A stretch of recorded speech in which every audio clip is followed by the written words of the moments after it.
জাপানে প্রবাসী পাকিস্তানিদের তৈরি একটি মসজিদকে ঘিরে শুরু হয়েছে তীব্র আইনি ও সামাজিক বিতর্ক।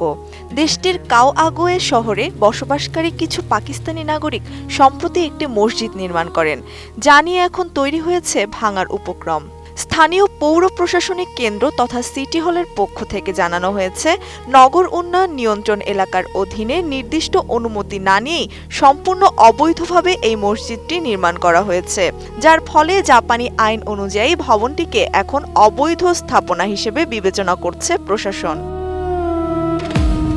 সিটি হলের আনুষ্ঠানিক বিবৃতিতে বলা হয়েছে, নগর পরিকল্পনা আইনের অধীনে নির্দিষ্ট অনুমতি না নেওয়া পর্যন্ত ওই এলাকায় সাধারণত সব ধরনের নির্মাণ কাজ নিষিদ্ধ। অথচ সেই আইনকে তোয়াক্কা না করেই প্রশ্নবিদ্ধ ভবনটি তোলা হয়েছিল।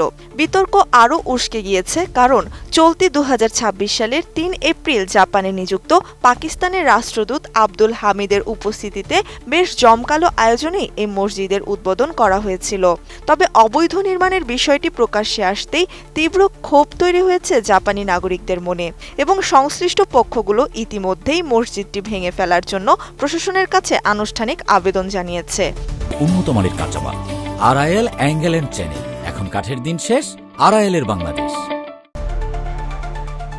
এই অবৈধ প্রকল্প ফাঁসের পর বড় ধরনের কূটনৈতিক বিড়ম্বনায় পড়েছে পাকিস্তান। পরিস্থিতি সামাল দিতে টোকিওতে অবস্থিত পাকিস্তানি দূতাবাস ১ জুন এক বিশেষ বিবৃতিতে জানায়, জাপানের আইন লঙ্ঘন করে পরিচালিত কোনো প্রকল্পের সঙ্গে তাদের বিন্দুমাত্র সম্পর্ক নেই।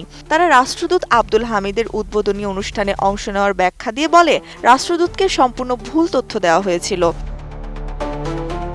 পরিস্থিতি নিয়ন্ত্রণে ৩১ মে এবং ১ জুন পরপর দুটি পৃথক বিবৃতিতে জাপানে বসবাসকারী পাকিস্তানি সম্প্রদায়ের সদস্যদের প্রতি স্থানীয় আইন ও বিধিমালা কঠোরভাবে মেনে চলার আহ্বান জানিয়েছে দূতাবাস। জাপানের সামাজিক সংস্কৃতি অনুযায়ী নতুন কোনো স্থাপনা বা ধর্মীয় উপাসনালয় নির্মাণের ক্ষেত্রে স্থানীয় বাসিন্দাদের সঙ্গে পূর্ব আলোচনা ও মতামত নেওয়াকে অত্যন্ত গুরুত্বপূর্ণ মনে করা হয়। কাওয়াগোয়ে সিটি কর্তৃপক্ষ জানিয়েছে, নির্মাণ কাজ শুরুর আগে আশেপাশের জাপানি বাসিন্দাদের যথাযথভাবে জানানো হয়েছিল কিনা তারা সেটিও নিশ্চিত করতে পারেনি। বর্তমানে সিটি কাউন্সিল পুরো বিষয়টি নিয়ে সংশ্লিষ্ট সংস্থাগুলোর সঙ্গে পর্যালোচনা করছে।